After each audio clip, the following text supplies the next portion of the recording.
ఆకాశవాణి ప్రాంతీయ వార్తలు చదువుతున్నది కుప్పాధన శ్రీలక్ష్మి. ముఖ్యాంశాలు: దేశంలో జనగణనను 2 దశల్లో నిర్వహించాలని కేంద్ర ప్రభుత్వం నిర్ణయించింది. ఉత్తరాంధ్రలోని వివిధ ప్రాజెక్టుల పురోగతిని ఆంధ్రప్రదేశ్ ముఖ్యమంత్రి నారా చంద్రబాబు నాయుడు విహంగ వీక్షణ ద్వారా పరిశీలించారు. గ్రామీణ నీటి సరఫరా శాఖలో సంస్కరణలు అవసరమని ఆంధ్రప్రదేశ్ ఉప ముఖ్యమంత్రి కె. పవన్ కళ్యాణ్ పేర్కొన్నారు. సమ్మక్క సారలమ్మ జాతర సమయానికి చేపట్టిన అభివృద్ధి పనులని పూర్తి చేస్తామని తెలంగాణ రెవెన్యూ శాఖ మంత్రి పొంగిరెడ్డి శ్రీనివాసరెడ్డి తెలిపారు. నాటుసారా, కల్తీ మద్యం ఎట్టి పరిస్థితుల్లోనూ ఉపేక్షించవద్దని ఆంధ్రప్రదేశ్ రాష్ట్ర ఎక్సైజ్ శాఖ మంత్రి కొల్లు రవీంద్ర అధికారులను ఆదేశించారు. వార్తల వివరాలు: దేశంలో జనగణనను 2 దశల్లో నిర్వహించాలని కేంద్ర ప్రభుత్వం నిర్ణయించింది. కేంద్ర మంత్రివర్గ సమావేశం ప్రధానమంత్రి నరేంద్ర మోదీ అధ్యక్షతన నిన్న ఢిల్లీలో జరిగింది. ఈ సమావేశంలో జనగణనను నిర్వహించేందుకు 11,718 కోట్ల రూపాయలను కేంద్ర ప్రభుత్వం కేటాయించింది. కొబ్బరి పంటకు కనీస మద్దతు ధరకు ఆమోదం లభించింది. సగటు నాణ్యత కలిగిన కొబ్బరి పంటకు ధర క్వింటాకు 12,027 రూపాయలుగా నిర్ణయించింది. మహాత్మాగాంధీ జాతీయ గ్రామీణ ఉపాధి హామీ పథకం పేరును పూజ్య బాపూజీ గ్రామీణ రోజ్గార్ యోజనగా మార్పు చేసింది. ఈ పథకంలో పని దినాలను 100 నుంచి 125కు పెంచింది. మంత్రివర్గ సమావేశం వివరాలను కేంద్ర సమాచార ప్రసార శాఖ మంత్రి అశ్విని వైష్ణవ్ పాత్రికేయులకు వివరిస్తూ, There will be 2 phases of the census. Phase 1 में housing enlisting and housing census. कहाँ पे घर है, घर के अंदर क्या फैसिलिटीज है, वो सब चीजें हाउस इनुमरेशन, हाउस लिस्टिंग और हाउसिंग सेंसस के नाम से गिनी जाती है. That becomes the reference for population enumeration. So house listing and housing census will be done between April to September 2026. और इसमें राज्य सरकारों के साथ काम किया जाएगा. After house listing, second phase population enumeration will be done. ఉత్తరాంధ్రలోని వివిధ ప్రాజెక్టుల పురోగతిని ముఖ్యమంత్రి నారా చంద్రబాబు నాయుడు విహంగ వీక్షణ ద్వారా నిన్న పరిశీలించారు. విశాఖపట్నం నుంచి హెలికాప్టర్లో బయలుదేరిన ముఖ్యమంత్రి కాపులుప్పడ ఐటీ హబ్, గిరిజన సహకార సంస్థ ప్రాజెక్టులను పరిశీలించారు. భీమిలిలోని టూరిజం హబ్ ప్రాంతాన్ని తిలకించారు. అక్కడికి సమీపంలోని భోగాపురం అంతర్జాతీయ విమానాశ్రయ పనుల పురోగతిని పరిశీలించారు. ఎయిర్పోర్టుకు రహదారుల అనుసంధానంతో పాటు టౌన్షిప్ అభివృద్ధి తదితర పనులకు సంబంధించి అధికారులకు ఈ సందర్భంగా పలు సూచనలు చేశారు. అలాగే భోగాపురం ఏవియేషన్ యూనివర్సిటీ ఏర్పాటుకు సంబంధించిన వివరాలను అధికారులను అడిగి తెలుసుకున్నారు. ఆనందపురం వద్ద డేటా సెంటర్లకు కేటాయించిన భూములను ఈ సందర్భంగా ముఖ్యమంత్రి పరిశీలించారు. తెలంగాణలోని ములుగు జిల్లా మేడారంలో సమ్మక్క సారలమ్మ జాతర సమయానికి చేపట్టిన అభివృద్ధి పనులన్నీ పూర్తి చేస్తామని రెవెన్యూ శాఖ మంత్రి పొంగిరెడ్డి శ్రీనివాసరెడ్డి తెలిపారు. మంత్రి దనసరి సీతక్కతో కలిసి మేడారం గద్దె, వాగు సమీపంలోని అభివృద్ధి పనులను ఆయన నిన్న పరిశీలించారు. పనులను వేగవంతం చేయాలని అధికారులకు సూచించారు. అనంతరం ఆయన పాత్రికేయులతో మాట్లాడుతూ, సకల వసతులతో గిరిజనులు, గిరిజనేతరులు 1,00,00,000 మంది పైగా జనవరిలో జరగబోయే ఈ జాతరకి వస్తున్న సందర్భంగా అన్ని ఏర్పాట్లు దేవతలు ఉండే ప్రాంతంలోనే కాకుండా ఈ ప్రాంతం మొత్తం సుమారు ఒక 50 కిలోమీటర్ల రేడియస్ లో ఎక్కడ రోడ్డు వసతులు ఇతరత్ర అన్ని వసతులను కూడా కల్పిస్తూ దానికి సంబంధించిన పనులన్నీ కూడా వడివడిగా గతంలో లాగా టెంపరవరీగా కాకుండా శాశ్వతమైన పనులు చేయాలి అని చేసే విధంగా కార్యక్రమాలు చేపట్టాం. ఆ దిశలో పనులు జరుగుతున్నాయి. గ్రామీణ నీటి సరఫరా శాఖలో సంస్కరణలు అవసరమని ఆంధ్రప్రదేశ్ ఉప ముఖ్యమంత్రి కె. పవన్ కళ్యాణ్ పేర్కొన్నారు. గుంటూరు జిల్లా మంగళగిరిలోని క్యాంపు కార్యాలయంలో పంచాయతీరాజ్, గ్రామీణాభివృద్ధి, గ్రామీణ నీటి సరఫరా శాఖల అధికారులతో నిన్న సమీక్ష సమావేశం నిర్వహించారు. ఈ సందర్భంగా ఉప ముఖ్యమంత్రి మాట్లాడుతూ, స్వచ్ఛరథం, మ్యాజిక్ డ్రెయిన్ వంటి నూతన ఆలోచనలతో ప్రజలకు మెరుగైన సేవలు అందించాలన్నారు. గ్రామీణ ప్రాంత ప్రజలకు మెరుగైన రోడ్లు, స్వచ్ఛమైన తాగునీరు అందించడం కూటమి ప్రభుత్వ లక్ష్యమని పేర్కొన్నారు.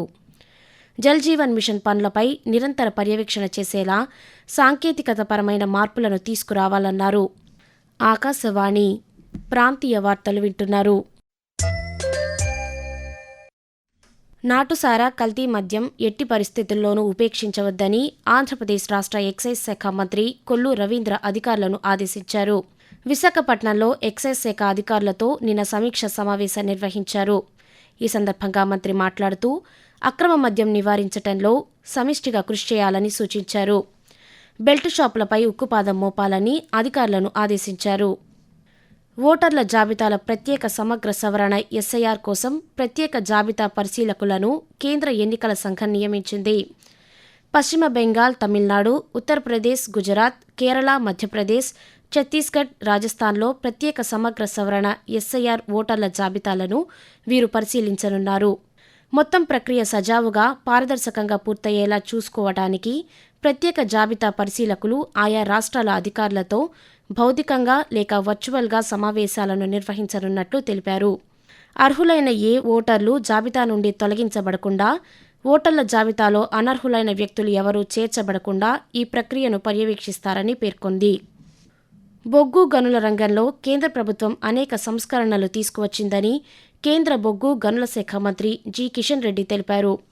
చరిత్రలోనే తొలిసారిగా బొగ్గు ఉత్పత్తి రవాణాలో 1 బిలియన్ టన్నుల లక్ష్యాన్ని సాధించినట్లు ఒక ప్రకటనలో పేర్కొన్నారు. మైన్స్ మినరల్స్ చట్టంలో మార్పులు తీసుకువచ్చామని తెలిపారు. 2015 నుంచి గనుల కేటాయింపులో పారదర్శకంగా వేలం ప్రక్రియను ప్రారంభించడంతో గనుల కేటాయింపులో అవినీతి, అక్రమాలకు తావు లేకుండా చేశామని పేర్కొన్నారు. వాతావరణం. ఆంధ్రప్రదేశ్ యానాంలో దిగువ ట్రోపో ఆవరణంలో ఈశాన్య దిశగా గాలులు వీస్తున్నాయని అమరావతి వాతావరణ కేంద్రం తెలిపింది. దీని ప్రభావంతో ఆంధ్రప్రదేశ్లో రానున్న 2 రోజులు పొడి వాతావరణం ఏర్పడే అవకాశం ఉందని వాతావరణ శాఖ అధికారి బి. శేఖర్ తెలియజేస్తూ, కోస్తా ఆంధ్రప్రదేశ్, యానం మరియు రాయలసీమలో ఈరోజు మరియు రేపు పొడి వాతావరణం ఏర్పడే అవకాశం ఉన్నది. మరోవైపు ఉభయ తెలుగు రాష్ట్రాల్లో చలి తీవ్రత కొనసాగుతోంది. ఆంధ్రప్రదేశ్లోని మన్యం ప్రాంతాల్లో కనిష్ట ఉష్ణోగ్రతలు 10 డిగ్రీల కంటే తక్కువగా నమోదవుతున్నాయి. తెలంగాణలో రానున్న 6 రోజులు పొడి వాతావరణం నెలకొనే అవకాశం ఉందని హైదరాబాద్ వాతావరణ కేంద్రం తెలిపింది. వచ్చే 3 రోజులు తెలంగాణలో అక్కడక్కడ కనిష్ట ఉష్ణోగ్రతలు 3 నుంచి 4 డిగ్రీల వరకు తక్కువగా నమోదయ్యే అవకాశం ఉందని పేర్కొంది. ఆదిలాబాద్, కొమరం భీం, ఆసిఫాబాద్, మంచిర్యాల, నిర్మల్, నిజామాబాద్, జగిత్యాల, వరంగల్, హన్మకొండ, మహబూబాబాద్, జనగాం, సిద్దిపేట, సంగారెడ్డి, మెదక్, కామారెడ్డి జిల్లాల్లో శీతల గాలులు వీచే అవకాశం ఉందని హెచ్చరించింది. ఆంధ్రప్రదేశ్లోని పోలవరం ప్రాజెక్టుకు సంబంధించి మట్టి, రాతి నాణ్యతను కేంద్ర బృందం నిన్న పరిశీలించింది. ఈ బృందం పోలవరం ప్రాజెక్టులోని పలు ప్రాంతాల్లో ప్రాథమిక సర్వేను నిర్వహించింది. కేంద్ర జలవనరుల శాఖ పరిధిలో మట్టి, రాతి నాణ్యత పరిశోధనా కేంద్రం శాస్త్రవేత్తల బృందం ప్రాజెక్టులోని పలు ప్రాంతాల్లో పర్యటించి నాణ్యత నియంత్రణ పరీక్షలు నిర్వహించనుందని రాష్ట్ర జలవనరుల శాఖ అధికారులు తెలిపారు. ఈ రోజు కూడా శాస్త్రవేత్తల బృందం ప్రాజెక్టులో నాణ్యతా నియంత్రణ పరిశీలన చేయనుంది. ప్రతి 12 సంవత్సరాలకు ఒకసారి వచ్చే పవిత్ర గోదావరి పుష్కరాలకు ముహూర్తాన్ని ఆంధ్రప్రదేశ్ ప్రభుత్వం ఖరారు చేసింది. 2027 జూన్ 26 నుంచి గోదావరి పుష్కరాలు ప్రారంభమవుతాయని దేవాదాయ శాఖ ఉత్తర్వులు జారీ చేసింది. 12 రోజుల పాటు పుష్కరాలు కొనసాగుతాయని పేర్కొంది. గోదావరి పుష్కరాల తేదీలు, ముహూర్తంపై తిరుమల తిరుపతి దేవస్థాన ఆస్థాన సిద్ధాంతి తంగిరాల వెంకటకృష్ణ పూర్ణప్రసాద్ వివరాలను ఎండోమెంట్ కమిషనర్కు అందించారు. ప్రాంతీయ వార్తలు ముగించే ముందు ముఖ్యాంశాలు మరొకసారి. దేశంలో జనగణనను 2 దశల్లో నిర్వహించాలని కేంద్ర ప్రభుత్వం నిర్ణయించింది. ఉత్తరాంధ్రలోని వివిధ ప్రాజెక్టుల పురోగతిని ఆంధ్రప్రదేశ్ ముఖ్యమంత్రి నారా చంద్రబాబు నాయుడు విహంగ వీక్షణం ద్వారా పరిశీలించారు. గ్రామీణ నీటి సరఫరా శాఖలో సంస్కరణలు అవసరమని ఆంధ్రప్రదేశ్ ఉప ముఖ్యమంత్రి కె. పవన్ కళ్యాణ్ పేర్కొన్నారు. సమ్మక్క సారలమ్మ జాతర సమయానికి చేపట్టిన అభివృద్ధి పనులను పూర్తి చేస్తామని తెలంగాణ రెవెన్యూ శాఖ మంత్రి పొంగులేటి శ్రీనివాసరెడ్డి తెలిపారు. నాటుసారా, కల్తీ మద్యం ఎట్టి పరిస్థితుల్లోనూ ఉపేక్షించవద్దని ఆంధ్రప్రదేశ్ రాష్ట్ర ఎక్సైజ్ శాఖ మంత్రి కొల్లు రవీంద్ర అధికారులను ఆదేశించారు.